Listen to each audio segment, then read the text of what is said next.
Salut, bienvenue pour une nouvelle vidéo et pour un nouveau Zoom Saga. Si vous avez vu mes dernières vidéos Zoom Saga qui datent un petit peu, vous savez ce qui va se passer dans cette vidéo. Si c'est pas le cas, je vous explique rapidement. En fait, les vidéos comme ça, c'est des vidéos dans lesquelles je vais vous parler d'une trilogie, en l'occurrence ici, au complet. Je tourne un bout de vidéo à chaque fois que j'ai terminé un tome, et puis ensuite ça fait la vidéo que vous êtes en train de regarder. Je préfère faire ça parce que mon avis sur le tome 1 n'est pas forcément le même que sur le tome 2 et que sur le tome 3. Et si je tourne la vidéo une fois que j'ai lu les 3 tomes, mon avis sur le tome 1 va être influencé par mon avis sur le tome 3.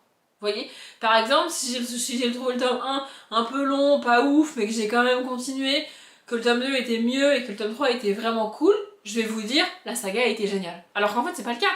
J'ai trouvé le tome 3 génial, mais pas le tome 1. Vous voyez? Et donc, tourner des morceaux de vidéo après la lecture de chaque tome, ça permet d'avoir vraiment mon avis objectif sur le tome. Alors évidemment, mes lectures des tomes 2 et 3 sont quand même influencées par ma lecture et mon avis du tome 1, mais je peux pas faire autrement parce que j'ai lu le tome 1 avant. Vous voyez?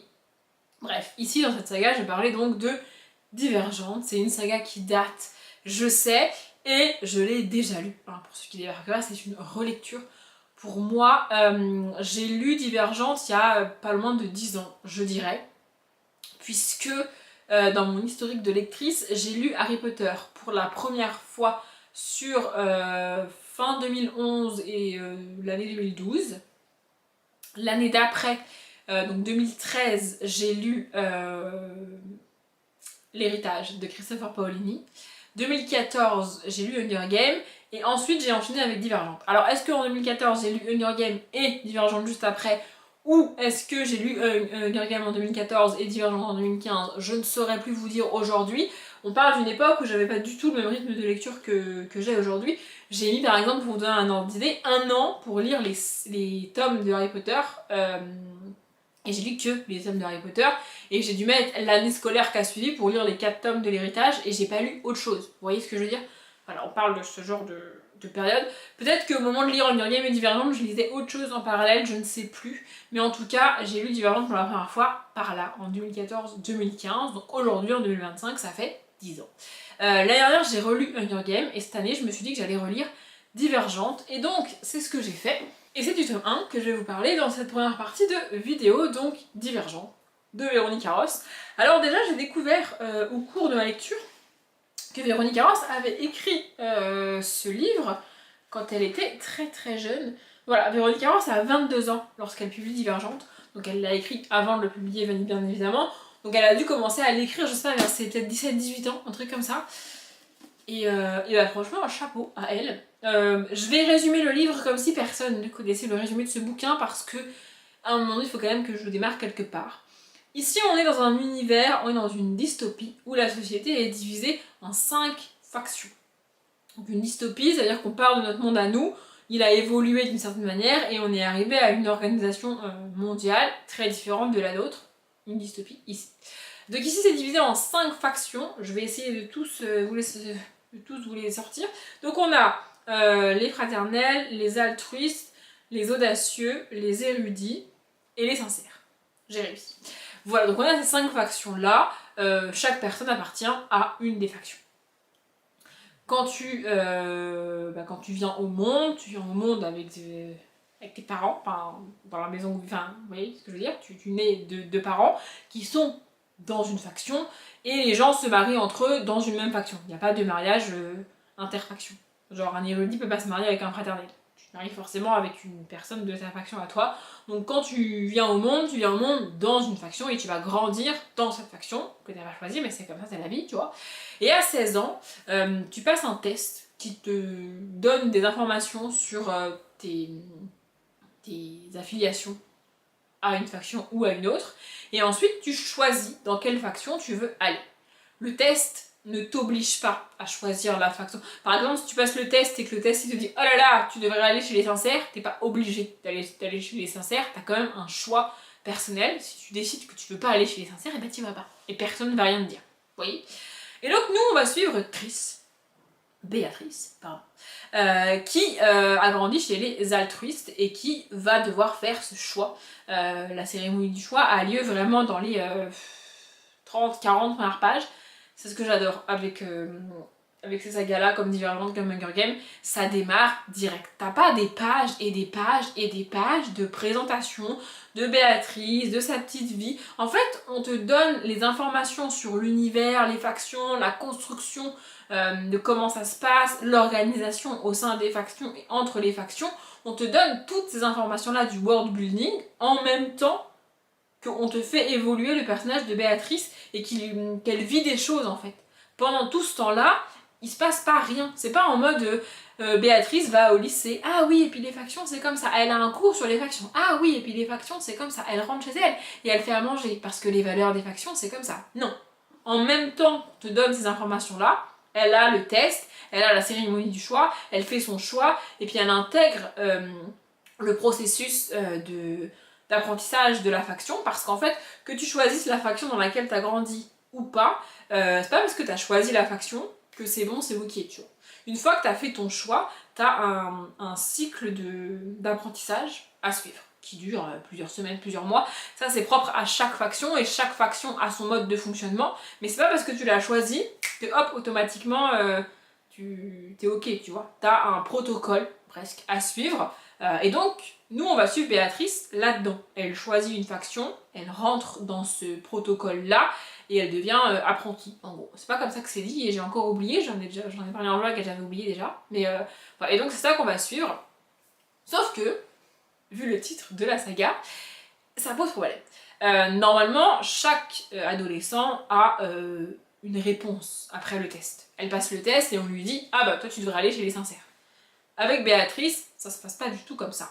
Elle passe le test et on lui dit « Oh là là, t'es divergente, t'as pas de faction, t'as pas de faction de prédilection, elle doit quand même choisir et elle va quand même choisir, mais le test n'est pas concluant en fait. » Ce qui est pas normal et ce qui peut être dangereux.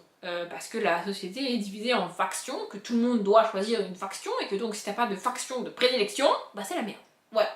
Et donc Béatrice va d'un côté essayer d'intégrer la faction qu'elle a choisie, tout en essayant de comprendre c'est quoi cette histoire de divergence, pourquoi c'est dangereux, est-ce qu'elle est la seule, qu'est-ce qui se passe, qu'est-ce qu'on fait aux divergents normalement. Et en fond de tout ça, il y a aussi pas mal de tensions entre les factions. Normalement le monde est censé être un monde parfait, un monde merveilleux, tout est divisé en factions, chacun a ses valeurs, tout va bien, sauf que depuis quelques temps c'est pas le cas. Il y a des tensions qui sont apparues dans les factions, et il y a notamment une des 5 factions qui essaye de... comment dire, de foutre la merde. En fait, elle est en train de publier plein d'articles et de faire en sorte que l'opinion publique se mette contre une autre faction pour récupérer les gens. Et pour ensuite pouvoir dire « Ah, vous voyez, nous on est gentils, nous on va changer pour que ce soit tout mieux, parce que eux ils sont méchants. » Vous voyez ? C'est pas... C'est une guerre en gros entre les factions et Béatrice va un peu malgré elle se retrouver au milieu de tout ça. Franchement j'ai été très surprise par cette relecture. À ma première lecture, honnêtement Béatrice c'est pas un personnage qui m'avait beaucoup marqué, c'est pas un personnage que je trouvais particulièrement fort et particulièrement bien construit. Avec cette relecture, bah franchement c'est le cas. Elle a un côté quand même extrêmement badass. Elle a des faiblesses, elle a des failles, mais c'est ce qui la rend humaine en vrai. Et elle grandit dans cet univers où c'est comme ça, genre t'es sincère, t'es érudit et t'es rien d'autre. Et elle va avec ce côté divergent justement, et son historique, son éducation, elle va se rendre compte que c'est pas parce que t'es sincère que... Non, c'est pas parce que t'appartiens à la faction sincère que tu n'as que cette valeur-là en fait. Tu peux avoir des valeurs d'altruisme même si t'es sincère. C'est un problème parce que du coup elle est divergente, mais elle va commencer à réfléchir différemment de ce qu'on lui a toujours appris, à voir les choses différentes avec tout ce qui s'est passé avec la cérémonie du choix, parce qu'elle n'est pas la seule à avoir choisi une faction à cette cérémonie du choix, il s'est passé plein de choses d'ailleurs. Elle va commencer à remettre en question tout ça et à se poser des questions. Franchement j'ai adoré, j'aime beaucoup le personnage de Béatrice, je ne me rappelais pas comme ça et je suis très contente de cette relecture. Je vais continuer cette relecture, je ne sais pas quand est-ce que je lirai le tome 2, mais de toute manière c'est prévu que je lise les 3 tomes en 2025.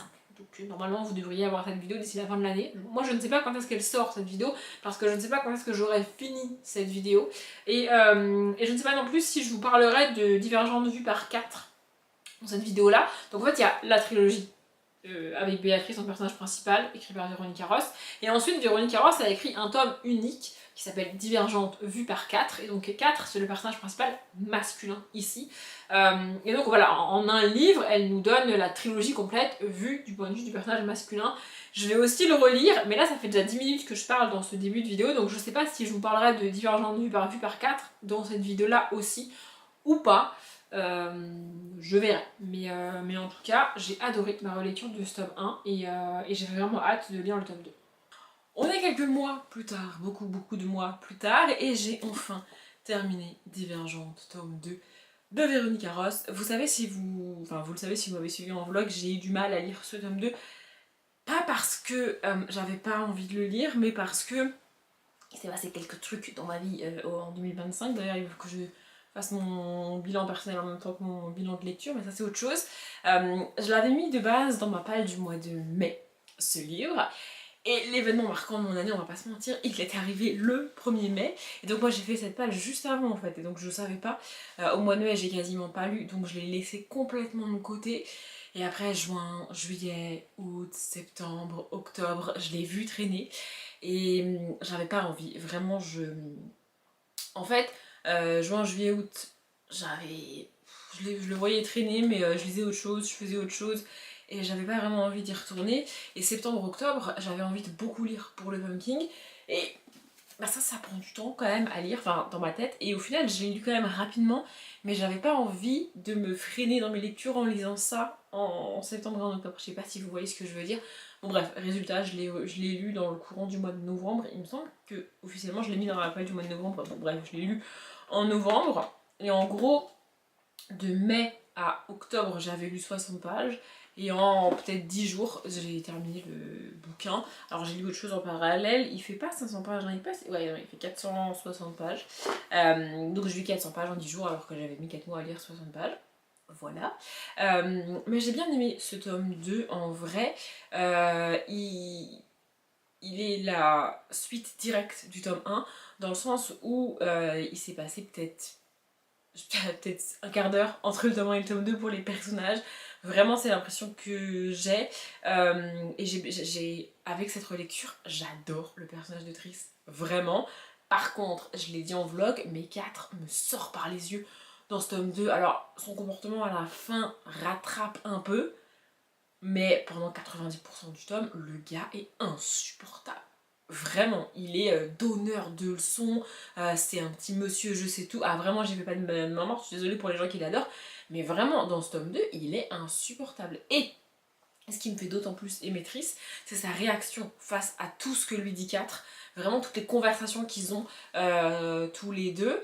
En fait, elle ne se remet même pas en question face à ce qu'il lui dit. C'est-à-dire qu'on est non seulement sur un personnage, donc Triss, qui envoie bouler 4, honnêtement, mais nous on est dans sa tête à elle et elle pourrait une fois la confronter, une fois la première réaction en mode dégage, qu'est-ce que tu me racontes, n'importe quoi, tu vois, elle pourrait une fois cette première impulsion passée se rappeler la conversation et se dire ah j'aurais peut-être pas dû dire ça comme ça, peut-être qu'il essaye de faire ci, peut-être qu'il essaye de faire ça, peut-être qu'il a raison, peut-être que... Non, elle ne fait pas ça, tu vois. Elle est déterre dans son truc, elle est droite dans ses bottes, elle est en mode je veux faire ça, je vais là-bas, c'est tout, tu vois. Et lui, il est en mode ouais, fais pas ça, tu devrais pas faire comme ça, tu devrais pas faire comme ci, et les gens ils vont penser ci, et attention à ça, et vraiment, il est insupportable, quoi. C'est une petite peste. Non, mais vraiment, c'est une petite peste dans ce tome-là. Et Triss est en mode je fais ce que je veux, tu vois. Et ça l'empêche pas de faire ce qu'elle veut et de pas se remettre en question, mais il y a des moments dans le tome où elle va se dire ah j'aurais peut-être pas dû faire ça comme ça, mais elle va pas se dire ah j'aurais peut-être dû écouter 4, vous voyez, et ça c'est chouette, vraiment, enfin en tout cas moi j'ai trouvé ça hyper cool, vraiment, et je l'ai dit en vlog aussi, Triss 4 et le couple qu'ils forment, parce qu'on est quand même sur un couple de dystopie, je les ai pas mis il y a quelques années de ça, j'ai fait le top de mes personnages masculins, le top de mes personnages féminins et le top de mes couples préférés, et C'est dans aucun truc. Et je pense que c'est dans aucun truc parce que 4, même si je m'en étais pas rendu compte à l'époque, dans mon souvenir, 4 c'est un personnage, ouais, bon, sympa, mais sans plus, vous voyez. Bah là, je le supporte pas. Alors, encore une fois, son comportement à la fin du tome est. C'est pas qu'il rattrape, c'est juste qu'à la fin, il se comporte correctement, normalement, tu vois. Donc, ça rattrape pas tout ce qu'il a dit et fait avant, mais il retrouve un peu la raison, tu vois. Ce qui est cool. Mais en fait, cette relecture est aussi extrêmement frustrante parce que je connais la fin. Et ouais, en fait, c'est un peu voué à l'échec tout ce qu'ils font. C'est-à-dire que, je sais pas comment dire sans spoiler, parce que bon, je viens de dire qu'ils étaient en couple, mais c'est pas vraiment un spoil dans les dystopies et dans ce genre de livres young adult. Mais en vrai, quand tu connais la fin du livre, genre, on va prendre Harry Potter. Parce que c'est une fin que je pense tout le monde connaît. À la fin d'Harry Potter, tu sais qui meurt, tu sais qui reste vivant, tu sais qui gagne, tu sais qui perd, tu sais qui fait quoi, qui va où, etc. etc., etc. Donc en fait, il y a des personnages auxquels, à la relecture, c'est pas que tu vas pas t'attacher à eux, mais tu sais ce qui leur arrive à la fin. Tu vois, je sais pas si vous voyez ce que je veux dire. Et bah là, c'est le cas. Je sais qu'est-ce qui se passe à la fin. Je me perds dans ce que j'essaye de vous dire parce que j'essaye de pas vous spoiler. Je peux pas vous dire réellement l'événement de la fin parce que ce serait une trop grosse révélation. Et vous dire qu'ils sont en couple, c'est une chose. On est dans une dystopie young adulte, on est voilà, dans un roman young adulte. Dans ces livres-là, il y a toujours les deux personnages principaux qui sont ensemble, quasiment toujours. En tout cas, dans les livres sortis à l'époque de Divergente et de Hunger Games par exemple. Mais je peux pas vous révéler le truc de la fin. Et du coup, je peux pas vous expliquer pourquoi cette relecture est bizarre à faire. Pour moi, en tout cas, on n'est pas sur des personnages, un couple et un univers que j'aime particulièrement. C'est pas comme Hunger Games pour moi. J'ai relu Hunger Games vraiment pour le kiff, vraiment parce que j'adore cet univers. Je relis Divergente pour voir ce que j'en pense 10 ans après, quasiment, ma première lecture, et pour, encore une fois, un peu le comparer à Hunger Games parce que c'est comme ça, tu vois.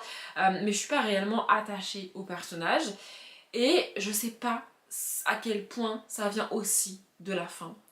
En tout cas pour cette relecture. C'est-à-dire que quand tu lis le livre pour la première fois, bon, tu t'attaches ou pas au personnage, ok, tu vois. Mais quand tu le relis en sachant la fin, c'est évidemment pas la même chose. Et tous les rebondissements et tous les événements de ce tome 2 n'ont pas du tout, mais alors pas du tout, la même saveur, la même ouais, le même impact sur toi, lecteur-lectrice, quand tu connais la fin. Dans ce tome 2, Triss se bat avec elle-même. Elle passe son temps à essayer de faire ce qui est bien, mais en même temps, elle a un peu perdu sa... En fait, les raisons pour lesquelles elle voulait se battre n'existent presque plus aujourd'hui, mais on lui a inculqué certaines valeurs quand elle était jeune, et même si elle a changé de faction, elle les a encore en elle, et donc elle essaye de faire au mieux, vraiment, mais elle a ce petit côté un peu perdu d'avance, quoi. Et quand tu lis ça pour la première fois, tu te dis, bon, bah, c'est des trucs, des rebondissements mis par l'autrice, parce que si, parce que ça. Et quand tu connais la fin, tu te dis que l'autrice, elle l'a pas fait pour les mêmes raisons. Tu vois, je sais pas si vous voyez ce que je veux dire. Je pense que ceux qui connaissent la fin, ça, voyez ce que je veux dire. Ceux qui connaissent pas la fin, soit vous l'avez deviné, soit vous vous dites que c'est pas possible, mais c'est possible. Bref. Donc ouais, vraiment, cette relecture, c'est un peu... En fait, à cette relecture, en sachant la fin, je devrais plus aimer 4 que ce n'est le cas dans ce tome 2. Mais il m'insupporte tellement que je n'y arrive pas. Voilà, et je sais, vu les événements de la fin du tome 3, que je vais me reprendre tout ça en pleine gueule. Je le sais. Mais dans le courant du tome 2 et à la fin du tome 2, je ne peux pas adorer 4. Vraiment. Je dis pas que je le déteste, hein. Loin de là. C'est un humain en vrai. Enfin, je veux dire, il a ses qualités, ses défauts, il fait des erreurs et tout, ok.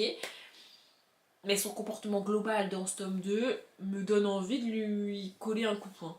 Bon, c'est 4, donc je pourrais pas parce qu'il il va me choper avant, enfin il va m'en empêcher avant, tu vois. Mais c'est l'envie que j'ai. Voilà, bref. C'est un peu bizarre de parler de cette relecture, j'ai un peu du mal.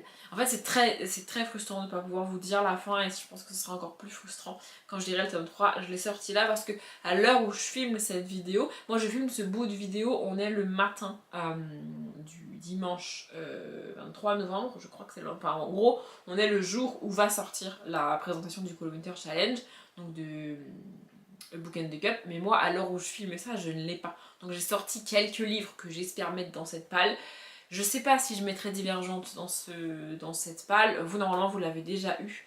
Oui, évidemment, vous l'avez déjà eu. Je sais pas si je mettrai Divergente dans ma palle du Cold Winter. Même si je mets Divergente dans cette palle du Cold Winter, je sais pas si réellement je pourrais le lire en décembre, donc 2025, sachant que le but c'était de relire Divergente sur l'année 2025. Voilà, à l'heure où je filme, on est fin novembre. Je vais pas commencer le tome 3. Voilà. Ou si je lirai le tome 3 dans le courant du mois de janvier, ou si je mettrai pas Divergent dans ma palle du communautaire et que je lirai quand même le tome 3 en décembre, je ne sais pas. Je vais essayer vraiment d'avoir lu avant le 31 décembre 2025 le tome 3 des Divergentes, mais je suis pas sûre d'y arriver. Ce serait dommage, mais si j'y arrive pas, je le lirai en courant du mois de janvier et puis ça décalerait un peu, c'est pas très grave. Je sais pourquoi j'ai autant repoussé cette lecture du tome 2. En fait, je l'ai aussi repoussé parce que j'étais pas, selon moi, dans de bonnes conditions pour le lire au mois de mai et au mois de juin particulièrement, et je voulais pas gâcher cette relecture. Vous voyez, j'aurais pu le relire coûte que coûte et me dire c'est pas grave, on y va quand même, tu vois. Mais j'avais pas envie, je préférais lire d'autres trucs un peu plus légers, parce que c'est pas non plus ultra fun à lire. Donc, mais là, j'avoue que bah, j'ai envie du dénouement final, sachant que ce dénouement final, on ne l'a pas eu en film, puisqu'ils n'ont jamais fait le dernier film en... La deuxième moitié du tome 3 n'est jamais sortie en film, donc on n'a pas ce grand final que je peux regarder, tu vois. Donc en fait, j'ai ce grand final, parce que je l'ai lu la première fois que j'ai lu Divergente, mais c'est tout. On n'est pas comme sur le final de Hunger Games, où encore une fois je l'ai vu et revu et je le connais par cœur et ça m'a marqué et tout. Cette fin m'a marqué, mais je l'ai lu qu'une fois en fait, tu vois. Donc j'ai vraiment hâte de relire ce truc-là dans ce tome 3 en fait. Bref, je vais essayer de le lire d'ici la fin 2025. Je sais pas si je vais y arriver, si j'y arrive pas c'est pas dramatique, mais je vous retrouverai quoi qu'il arrive pour finir cette vidéo avec le tome 3. Et je vous retrouve pour vous parler du tome 3 de Divergente de Véronique Ross, toujours évidemment. Si vous n'avez pas vu mon vlog dans lequel je le finis, je vais vous donner une idée de l'état dans lequel j'étais. Les 50 dernières pages, voire les 60 dernières pages sont vraiment très difficiles à lire. Je connaissais la fin et en fait, du coup les quelques événements qui se passent avant l'événement final, tu les lis pas de la même manière quand tu connais la fin. Et évidemment, il y a notamment toute une conversation entre deux personnages qui est en fait qui est déjà difficile à lire quand tu connais l'événement après. Vraiment c'est terrifiant, je vais pas vous spoiler cette fin évidemment, mais vraiment c'est... En fait moi je trouve ça cool que Véronique Ross ait osé faire ça. Il y a très peu d'auteurs et très peu d'autrices qui font ça à la fin d'une saga, à la fin d'une trilogie. Il y a beaucoup d'auteurs et d'autrices qui font des suspens, qui te font croire que, mais en fait, avec une pirouette et tout, bah en fait ça va bien, tu vois. Mais là non, vraiment elle y va, elle y met les deux pieds dedans, tu le vois pas forcément venir si tu connais pas déjà la fin avant de la lire, c'est pas une relecture en gros, et vraiment tu te le prends en pleine face, et t'as ce petit côté... Non c'est pas vrai. En fait, on n'est tellement pas habitué à avoir cet événement final choquant que quand tu le lis, tu te dis non, c'est pas vrai, il va y avoir un autre événement derrière, t'inquiète, ça va aller et tout. Et en fait, non. Parce que Véronique Ross, elle a décidé que c'était comme ça et pas autrement. Et je ne doute pas qu'elle s'est pris une vague de haine par les fans parce que les fans ne sont pas contents de cette fin. Mais franchement, il fallait oser le faire. Et je trouve que ça force le respect. Vraiment, ça, voilà. Bref, sinon, dans ce tome 3, donc comme je l'ai dit, on a une alternance de points de vue. Dans les deux premiers tomes, on est uniquement dans la tête de Triss, le personnage principal féminin, et dans ce tome 3, on a une alternance de points de vue entre Triss et 4, le personnage masculin. J'ai eu beaucoup de mal à m'y faire. Franchement, j'étais tellement bien et tellement habituée à être dans la tête de Triss que moi je me croyais toujours dans la tête de Triss tout le temps, et du coup il y a des réflexions, des choses qui se passent quand on est dans la tête de 4, et j'étais en mode mais c'est bizarre qu'elle fasse ça, c'est bizarre. Et en fait, mon cerveau, je l'ai dit aussi en vlog, mon cerveau était en mode, c'est bizarre qu'elle fasse ça, avant de me dire on n'est pas dans sa tête à elle, on est dans sa tête à lui. Vous voyez, même en trouvant ça bizarre, mon cerveau tiltait pas. Vraiment, j'ai trouvé ça extrêmement dérangeant. Après, il y a une raison si on est dans sa tête à lui. Évidemment, on n'est pas dans sa tête à lui pour rien. Et en étant avec lui, je l'ai plus apprécié dans ce tome 3 que dans le tome 2. Mais en vrai, il a changé. Entre le tome 2 et le tome 3, il y a eu un changement de comportement chez lui. Et c'est pas vraiment expliqué dans la saga. On te donne pas le pourquoi du comment il a changé parce que vraiment... Dans le tome 2, il a ce côté un peu homme des cavernes, qui contrôle, qui sait tout, qui décide de tout, qui a toujours raison, etc. Et dans le tome 3, bah, il a changé. Il est plus comme ça, il impose plus son avis à Triss et aux autres personnes. Il y a même un espèce de retournement de situation où à un moment donné, elle lui dit quelque chose et il est en mode n'importe quoi, tu vois. Et elle lui dit, mais je t'assure que j'ai raison, je sais que j'ai raison, je suis certaine que c'est ça. Tu devrais me croire. Et lui, il est en mode n'importe quoi, vas-y, c'est bon. Résultat, il fait n'importe quoi. Et derrière, il lui dit ah oui, t'avais raison. Et ce changement de comportement est pas expliqué. Enfin, je sais pas comment vous dire, mais vraiment, dans le tome 2, il est détestable. Il est absolument horrible. J'ai presque l'impression que quand elle écrivait le tome 2, l'autrice n'avait pas la fin en tête. Je pense qu'elle aurait écrit le tome 2 différemment, qu'elle aurait construit le personnage de 4 différemment sinon, parce que vraiment dans le tome 2 il est horrible, tu vois. Et tu sens qu'au début du tome 3 il a changé dans sa tête, il y a un truc qui a changé, parce que je pense que au moment de commencer le tome 3, l'autrice avait décidé de la fin. Et donc, son personnage, en fait ça se ressent, je sais pas comment vous expliquer, mais ça se ressent dans le comportement de 4 qu'il connaît la fin, alors que le personnage connaît pas la fin, mais la personne qui a écrit le livre, oui. Je sais pas si vous voyez ce que je veux dire. Enfin bref, cette trilogie est absolument géniale. Il y a aussi un autre truc que je voulais préciser dans cette vidéo quand même, c'est que en dystopie, normalement, dans les premières pages du tome 1, ou au moins dans le tome 1, on te donne le pourquoi du comment le monde en est arrivé là. Dans Hunger Games, tu sais qu'il y a eu une guerre, il y a eu une rébellion, etc. etc. et que pour punir les gens, ils ont organisé la société en districts et ils ont créé les Hunger Games pour que plus jamais ça ne se reproduise la guerre. Tu sais ça dans le tome 1, je ne me trompe pas au moins, dans Hunger Games, vous voyez. Et dans la plupart des dystopies, c'est le cas. Tu sais que cette société est organisée de cette manière-là, parce que il s'est passé ci, il s'est passé ça. C'est le cas aussi dans des dystopies qui vont être sur des îles. Tu sais qu'il y a eu une grande fonte des glaces, ou je sais pas, une grande vague, un grand tsunami qui a tout recouvert, et donc qui fait que les hommes vivent plus que sur toutes petites îles, tu vois. Tu as cette information-là dans la plupart des dystopies. Ici, c'est pas le cas. Ici, la société est construite comme ça. Il y a la cérémonie du choix au début du tome 1. Les gens sont divisés en factions, ils doivent choisir. Il y a une initiation dans chaque faction pour intégrer la faction. Et voilà. Mais en fait, tu sais comment le monde est construit, comment les choses se déroulent, mais tu ne sais pas pourquoi le monde en est arrivé là. Tu ne sais pas pourquoi le monde est construit comme ça, tu ne sais pas quel événement a fait que entre nous et eux, il y a un changement de construction du monde. Vous voyez? Et tu apprends cette raison-là dans le tome 3. Tu as tous ces détails-là de pourquoi c'est comme ci, pourquoi c'est comme ça, qui a fait ça, qu'est-ce qui s'est passé, quels sont les trucs et tout. Et c'est ça aussi qui fait qu'il y a un changement de point de vue des personnages sur eux-mêmes, principalement, sur les autres aussi, mais principalement sur eux-mêmes. C'est presque un changement de vision sur le monde, sur les gens, et c'est comme si toutes les croyances étaient inversées. Toutes les informations qu'on n'avait pas, les personnages ne les avaient pas non plus. C'est-à-dire que si on ne sait pas dans le tome 1 pourquoi le monde est construit comme ça, c'est parce que Triss, 4, les dirigeants, Janine, etc., eux-mêmes ne savent pas ce qui est arrivé, vous voyez. Et donc on l'apprend au cours de ce tome 3, les personnages aussi le prennent en pleine face dans ce tome 3 et sont en mode ok on fait quoi avec ces infos en fait.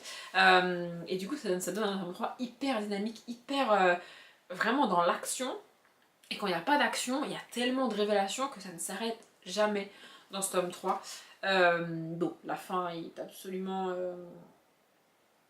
terrifiante. Je suis en train d'essayer de regarder combien de pages on a précisément après cet événement. Ouais, c'est ça, on a un peu plus... On a une bonne quarantaine de pages après cet événement. Et en fait, sur le coup, je me suis dit, ok, on a cet événement-là, et genre, c'est pas un événement choquant pour être choquant en finale de trilogie, et en mode, l'autrice laisse ses lecteurs et lectrices comme ça, livrés à eux-mêmes, en mode, il s'est passé ça, et c'est fini. et tu te retrouves pas en mode désemparé face au livre, en mode non c'est pas possible, à chercher les pages suivantes, en mode non j'y crois pas, je veux plus d'infos, tu vois. L'autrice ne nous a pas laissé dans ce suspens là, c'est pas un suspense parce que l'événement c'est l'événement et puis c'est tout, tu vois. Mais t'as pas ce côté, tu restes pas en... Tu retiens pas ta respiration parce que le livre est fini et que t'es en mode... littéralement, tu vois, sans voix, littéralement estomaqué quoi. Non, t'as encore une quarantaine de pages à lire. Et sur le coup, je me suis dit, c'est cool d'avoir fait ça pour ces lecteurs-lectrices. Le problème, c'est que du coup, moi, j'ai lu ces 40 pages en chialant toutes les larmes de mon corps. Parce qu'en fait, du coup, après cet événement choquant, cet événement traumatisant, tu continues de suivre les personnages. Comment ils le vivent, comment ils le prennent, comment ils avancent après ça. Et c'est ça que je trouve vraiment très difficile, c'est ce qui se passe après en vrai, et à lire c'est horrible, vraiment. C'est terrifiant, tu les vois lutter, tu les vois hurler, tu les vois ne pas y croire, tu les vois refuser, et ils ne peuvent rien faire, ils n'ont plus la main dessus, ils ne peuvent rien faire, et c'est terrifiant. Vraiment, et tu vois même certains se dire qu'est-ce que j'aurais pu faire, qu'est-ce que j'aurais pu dire, alors que... Enfin bref, je peux pas trop en dire parce que j'ai pas envie de vous spoiler, j'ai pas envie que vous puissiez deviner ce qui se passe à la fin, même si peut-être que certains l'ont deviné ou certains connaissent cette fin déjà. Mais ouais, je suis contente de l'avoir relu, je suis contente d'avoir réussi au final à la relire entièrement en 2025, pardon, parce que c'était pas gagné, hein, au mois de novembre, il me restait 2 tomes à lire quand même, donc voilà. Je vais finir cette vidéo là, peut-être que je relirai Divergente vue par 4 en 2026 et que je vous en parlerai en update ou quoi. Mais là, j'ai décidé de clôturer vraiment cette vidéo avec ce 3e tome parce que je pense qu'elle est déjà bien assez longue. J'ai pas regardé les rushs que j'ai filmés avant, mais je pense qu'on est sur une vidéo d'une demi-heure, voire plus. Donc je vais m'arrêter là. Vraiment je suis contente d'avoir relu cette saga. Si vous avez jamais lu cette saga, ce que je peux vous dire c'est de ne pas vraiment vous fier au film.